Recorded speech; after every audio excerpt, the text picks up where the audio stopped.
turabahaye ikaze mwese mwahisemo kumviriza Radio Peace FM ijwi ry'ugwaruka, radio mushobora kumva ikibiriraho amasaha 28 kuri 28 muciye ku rubuga rwacu ariko wezi 3 akaburungu Radio Peace FM akaburungu.com. Amakuru mu Kirundi mukaba muyakurikira kuva ku munsi wa mbere gushika ku munsi wa gatanu mu Kirundi. Turi ku munsi wa gatanu igenekerezo rya 12 ndamukuza umwaka wa 2024. Ingingo nkuru zigize amakuru y'uno munsi nazo nizi zikurikira.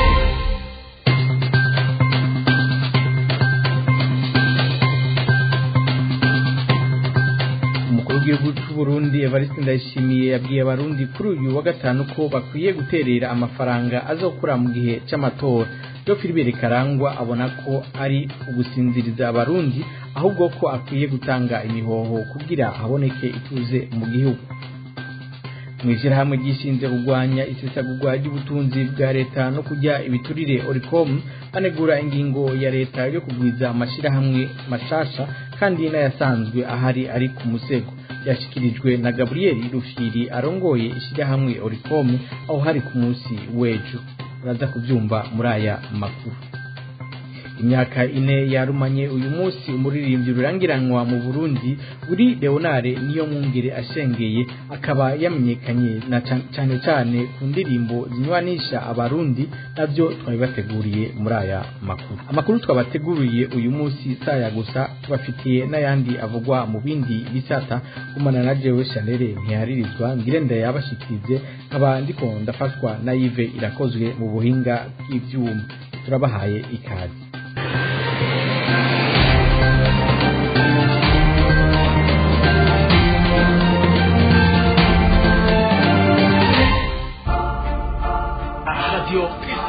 Kubera ko mu ijambo ry'Imana hari ahantu handitse ngo nta kuganza kutava ku Mana. Burya butegetsi bwa CNDD-FDD Imana irabuzi, uko yabitemera ko baba bari ku butegetsi bari kuba bahagaze. Reka ntitware no atanga no confonder par choses ntimucanga ibintu ditwanka kwizera ijambo ry'Imana. Ijambo ry'Imana nirivugwe na Satani cyangwa rivugwe n'umuntu, zizoguma ari ijambo ry'Imana. Naho rero tugira tuti ivyo bafashe byo gusenga barazi ko bariko baraheza Imana, barazi ko bariko barayibesha. Imana ntibeshwa, woroshye gufata abantu ukagahita abashikirangaji bose ukabatwara ukabamara indwi yose cyangwa iminsi 3 cyangwa umunsi umwe. Nta bintu bafite bakora zotuma batunganya iki igihugu kikava mu kene. Ndongeye nabivuze ko ingoma ya CNDD-FDD igiye gukongomboka mu Burundi, ntizongera kubaho. CNDD-FDD umugabo utazokongera kwitwa umugambwe mu Burundi, ku buryo bazohabavuga ngo harabaye CNDD-FDD yakozeho na bwo. Radio Ibitaro vya Gatumba byaratewe n'amazi ya Tanganyika na Rusizi. Ivyahora bikorerwa muri ivyo bitaro bigiye kunguririzwa kuri CDS Gatumba. Ushitse kuri ivyo bitaro vya Gatumba ahahora hakorera ibisata bitandukanye byose ubu byuzuye amazi. Abaganga bahakorera bavuga ko ayo mazi yatanguye kubonekeza ku munsi wa gatatu. Ridwine Baradahana, umushikiranganje w'amagara y'abantu, inyuma y'urugendo yagiriye kuri ivyo bitaro ejo haheze, yamenyesheje ko ivyahora bikorerwa kuri ivyo bitaro bizoba birimurirwa mu ivuriro ritoya ya Gatumba. Asaba ababa hafi y'ivyo bitaro kuhava kuko hashobora kwaduka n'izindi ndwara zivuye ku isuku rike, aho twavuga nk'amacinya hamwe na kolera. Ahamagarira abajejwe intwaro gufasha muri ico gikorwa cyo kwimura abantu baba muri ako gace. Intwaro ya Republika y'u Burundi ikomoka ku bene gihugu, nibo bayishinga kandi nibo bayiharanira. Hari abavuga ko intwaro ya demokarasi ari intwaro rusangi iri ukwayo. Intwaro ya demokarasi ni ikomoka ku bene gihugu hanyuma igakorera abo bene gihugu nyene. Ivyo byashikirijwe na Perezida Evariste Ndayishimiye mu ntara ya Gitega mu birori byo kugurura icese inyigisho zerekeye ingendo ibereye mu bihe vy'amatora yimirije ivy'umwaka wa 2025. Viatori Tori Harageramungu arabandanya n'iyi nkuru. Ijambo ryiwe Evariste Ndayishimiye yatanguye agira ati amatora niyo nzira nyayo yonyene yo gushinga intwaro y'igihugu ibereye. Ayo matora rero ategerezwa gutunganywa ku biringo bizwi mu mwidegemvyo kandi hubahirijwe amategeko. Yongera ati nico gituma uburenganzira bw'abantu mu vyabo no mu vyerekeye politike ari ntasubirizwa, na cane uburenganzira bwo gutora no kwitoza, bwo gushikiriza ivyumviro no gutunganya amanama, bwo kuronswa amakuru, hamwe n'uburenganzira bwo gushira imigambwe no gutunganya ibikorwa byose vya politike. Evariste Ndayishimiye yibutsa ko gutora ari tegeko ku munyagihugu wese akwije ibisabwa, ariko ko yitoza ashatse. Ahamagarira abarundi bose bifuza gutwara kubisaba biciye mu nzira y'amatora atakajagari karinze kwaduka, nayo abizewe bagatorwa gutwara bose. Evariste Ndayishimiye ahamagarira abarundi kuzofata iya mbere mu guterera amatora yimirije mu mwaka w'2025 nk'uko yabishikirije mu ijambo igihe yariko arugurura icese inyigisho zerekeye ingendo ibereye mu bihe by'amatora twimirije. Umukuru w'igihugu amenyesha ko amatora ari ikimenyetso c'ubwigenge, ukwishira n'ukwizana. Kuri iyo mvo ahamagarira abarundi kuzoterera ku bushake bwabo mu matora yimirije vuba, babicishije ku nimero ya kone igiye kuja ahabona vuba. Yemeje abaraho ko amaze imisi aronka ubutumwa bw'abamubaza igihe bazotangurira guterera, akumva akanyamuneza ko kubona ko abarundi bamaze gutegera icarico ukwishira n'ukwizana mu gihugu cabo. Nayo Prosper Ntahogwamiye arongoye umugwi w'igihugu wigenga ujejwe gutunganya amatora seni, mu ijambo yashikirije yamenyesheje ko umugwi arongoye ugiye gutunganya amatora yizewe, adakumira kandi arimwo umuco kugira igihugu kize kironke abategetsi bavuye mu ijaka ry'abanyagihugu. Turagukengurukiye cyane Viatori haragira Mungu kuri iyo nkuru nyene ivyashikirijwe n'umukuru w'igihugu c'u Burundi Evariste Ndayishimiye, ngo nuguhuma amaso abarundi no kubasinziriza kugira bikangure basanga amatora yaheze, kuko guhera umwaka wa 2005 atamatora arasubira kuba mu Burundi. Ibi bishikirizwa na Jo Philibert Karangwa arongoye Radio Peace FM ijwi ry'ugwaruka, kuri mikro ya mugenzi wacu Jean d'Arc Gikundiro. Kuri jewe mbona ko ivyashikirijwe n'umukuru w'igihugu Evariste Ndayishimiye uno munsi harimwo gushinyagurira abarundi, harimwo kubasinziriza, harimwo no kubahoma amaso. Nawe ibaze kuba igihugu kitagira igitoro, kitagira amatara, kitagira amazi, kitagira amahera y'agaciro, inzara yisha abarundi, amabarabara yuzuye ibinogo, ugusahura igihugu, ibihumbagiza vy'abahunze n'ubu bakiriko, afunzwe bazira ubusa, n'ayandi mabi menshi no kwirirwa ndadondagura. Mugabo agaca avuga neza yuko amatora yimirije abarundi bakwiye kuyatereramo kugira ngo abe amatora meza. Kubwanje nkabona neza yuko umukuru w'igihugu adakwiye kubesha abarundi kugira ngo bahave banizera, kandi umugambwe CNDD-FDD kuva mu mwaka wa 2005 uri ku butegetsi utigeze umara ubukene abarundi canke ngo ukosore ivyo byose mejeje kudondagura aho hejuru. Kubw'ivyo rero nkabona yuko ivyo yashikirije abarundi uno munsi ari ukubagoheka, ari ukubasinziriza kugira ngo umunsi umwe bazokwikangure basanga amatora y'inkinamico yaheze. Ibi rero abarundi bakabibona nko kubafinatisha kubona ubwira amajambo nk'ayo Murundi yisonzeye. Kubwa Joe Philibert Karangwa ngo harakwiye gutunganywa inama rukokoma ku barundi babishoboye kugira ngo basabe umukuru w'igihugu Ndayishimiye gutanga imihoho kuko yahemukiye abarundi ku rwego rwo hejuru. N'ubu nyene dusubire tumutege amatwi. Mu by'ukuri nta kindi kikwiriye, nta kindi abarundi bakwiriye gufata canke guhindura ibintu atari ukwiyamiriza no gusaba umukuru w'igihugu Evariste Ndayishimiye gutanga imihoho. Ivyo mbere wanashima abarundi bo bimwubahira, bo bimwukundira, ni naco conyene gisigaye nk'umuti ico bokwita resolution des conflits mu buryo buri pacifique kugira ngo Burundi bubone tuze mbere bunasubire bunatekane. Muri ico gihe umukuru w'igihugu c'u Burundi yoronswa ayandi mabanga, yozezwa ayandi mabanga, igihugu kigatwagwa n'abandi mu kurindira ko hatunganywa amatora afise indorerezi mva makungu, indorerezi z'abakunzi b'igihugu c'u Burundi baza vy'ukuri bagahagarikira amatora akagenda neza nk'uko byagenze mu gihugu ca Senegal.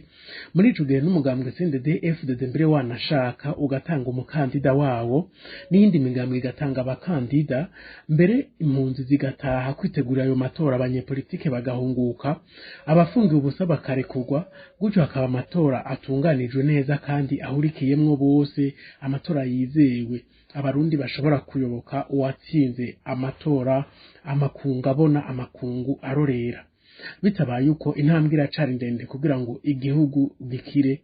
Ni Evariste Ndayishimiye wenyene mbere afise urufunguruzo rwo gukiza igihugu mu kudahirahira ngo asubire yitoze mu kiringo kigira kabiri. Uwo akaba yari Joe Philibert Karangwa arongoye Radio Peace FM ijwi ry'ugwaruka. Ishirahamwe gishinze kugwanya ibiturire no gusezagura amatungo ya leta rimenyesha ko leta yoreka kuguma yugurura amashirahamwe kandi nayasanzweho ageze aho umwasi ashaka. Umukuru wa RICOM asaba leta ko itobandanya yivanga mu vy'urudandazwa, akaba yabivuze mu kiganiro yahaye abanditsi n'abamenyesha makuru kuri uyu wa kane igenekerezo rya 11 ukwezi kwa kane umwaka wa 2024. Ishi kuri iyi nkuru na Albert Maheke. Mu kiganiro yahaye abamenyesha makuru n'abanditsi kuri uyu wa kane igenekerezo rya 11 ndamukiza umwaka wa 2024, Gabriel Rufyiri arongoye Orikome avuga ko adatahura impamvu leta ibandanya ishinga amashirahamwe mashasha kandi ibona ko ayatari make yagiye arahomba kuva ku ntwaro ya Repubulika ya gatatu. Kubwiwe ngo ni ikimenyetso cerekana ko leta ataciwe yigeze ikura mwiyugarwa ryayo ya mbere, kuko ngo iguma ishinga yandi mashirahamwe kubera gusa hariho akagwi gato kavyungukira. Umukuru wa RICOM agira ati ivyo biza gutungisha hamwe ntawe vyosamaza, akongera akibaza akarusho koba karimwo mu gihe hariho amashirahamwe ya leta yugaye, ayandi nayo ngo ari kumusavate akarorero kwishirahamwe rishasha rizozana ibitoro Sopebu, ngo usanga abagize urwego nshingwa ntwaro ari abo muri leta kandi ngo bagaca bazana umuntu wabo azoborohereza ngo arirongoye. Gabriel Rufyiri hagira ati twese turazi ko leta itadandaza, ariko urabona ko byose bizokorwa n'iryo shirahamwe nyene, haba kurangura ibitoro, gutanga amasoko, kubidandaza no gukora amasuzuma.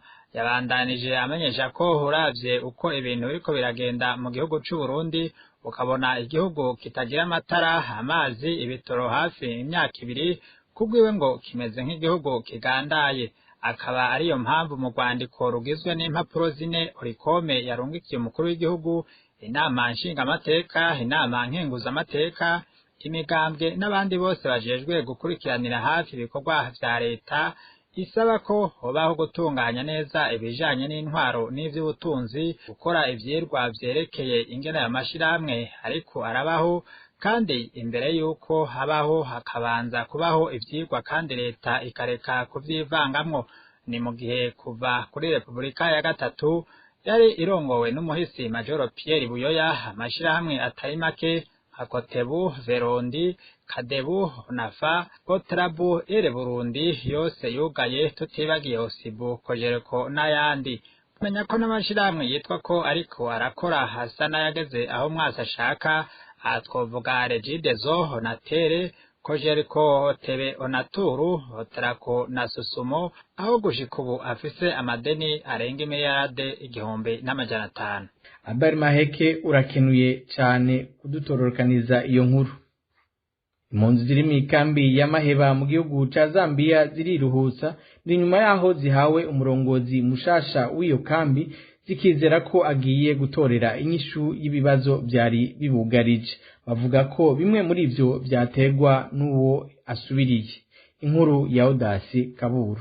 Nkuko bivugwa na bamwe mu mpunzi batsindaro mu ikambi y'impunzi ya Maheba mu gihugu ca Zambia, umwizero ni mwinshi muri izo mpunzi kuva bahawe indongozi zishasha iheruka kugenwa muri ayo mabanga n'ubushikiranganje bw'intwaro yo hagati mu gihugu, bo babonamo ubushobozi, umwete no kwitaho ibibazo by'abamugana. Bakizera ko agiye gutorera inyishu ibitari bike mu bibazo byari bihanze izo mpunzi, ivyo badatinya gutunga gatoki uwahora abarongoye ko mu kiringo c'imyaka 5 yaramaze kuri ubwo burongozi, ibitari bike muri vyo ari we soko yavyo. Bakagiriza uwo yarabajejwe ko yari yica agakiza yifadikije ububasha abafise ko. Imwe muri ayo mabi bamwagiriza yakorera izo mpunzi nukubatoteza, gupfunga bamwe muri bo ataco abagiriza, guhabwa uruhusha rwo gutembera bigoranye, kudatanga byoroshe uburenganzira ku banyeshure bahejeje amashure yisumbuye bifuza kubandaniriza ivyigwa muri za kaminuza, kubima agafashanyo bagenewe n'ishiramwe rijejwe impunzi kw'isi HCR, imiti mu mavuriro abo yagenewe batayironka uko bikwiye, icibagiwe co uwahirahira ashaka gusaba ubwene gihugu ntiyabuhabwa. Kubwizo mpunzi babona ko ubuzima muri iyo kambi y'impunzi bwari busa n'ubwagoranye cyane. Bakagiriza kandi uwo yakuwe muri ayo mabanga ko atitaho abamugana, yemwe n'uwaba amukeneye atamubona bimworoheye. Kuva rero muri iyi minsi bahinduriwe umuyobozi, babona ko ibintu bitanguye guhinduka. Uwo murongozi mushasha bita refugee officer mu nama eruka kugirana n'abaserukira amazone n'amavirage yabemereye ko agiye kubafasha gutorera inyishu ibitari bike mu ngorane ziba hanze, naho byose bitoronkera inyishu icarimwe, ariko azokomeza gufashanya nabo intambwe ku yindi.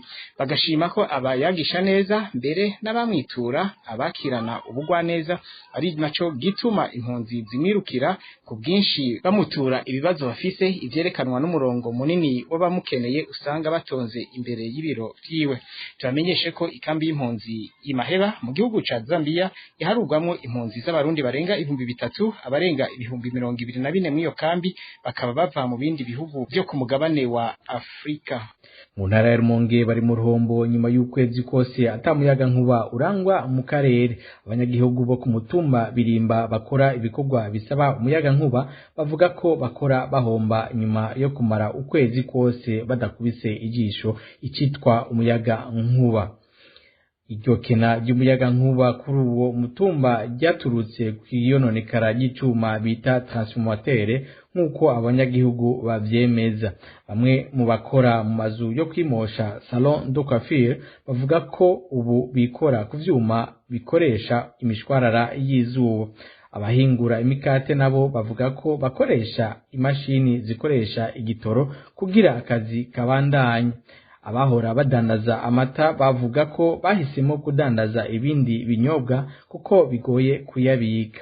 Yamara nubwo bagerageza kwiyungunganya ntibabura intambamyi, aha twavuga nko kubura izuba rikwiye, kubura igitoro hamwe no gutakaza abaguzi baba bifuza ibinyobwa bikanye.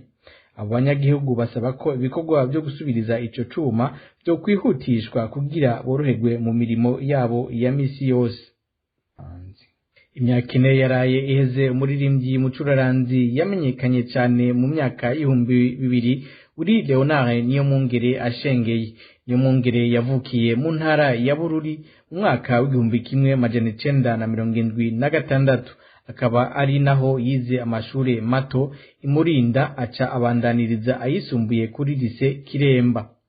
Bivugwa ko yari yatanguye kuririmba akiri ku ntebe y'ishure, aho yashoboye gushinga umugwi wo kuririmba kuri lycée Kiremba witwa Relax Band. Bivugwa ko wakundwa cyane mu micungararo yo mu ntara ya Bururi.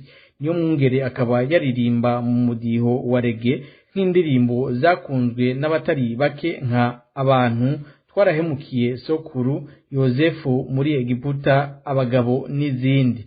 Indirimbo ziwe zaba zirimwo ubutumwa aho yakoresha cyane amajambo ari mu gitabo ca Bibiliya, yarisunga cyane n'ikibano c'abantu n'ingaruka za kahise katagenze neza. Yashengeye itariki ya 11 mwaka wa 2020 hari mu kwezi kwa kane ahitanywe n'ikiza ca Covid mu gihugu ca Malawi nk'uko byamenyeshejwe, akaba yasize umukenyezi n'abana babiri. Amakuru twari twabateguriye naha agarukiye. Mwakoze mwese mwayakurikiranye kuva mu ntango zayo. Shimire uruganda rwacu rwayatororokanije hamwe na Yves Irakoze yari mu buhinga bw'ivyuma, nayo jewe Chanel Ntiyarizwa na yabashikirije. Duhane isango ku munsi wa mbere na Gahwana.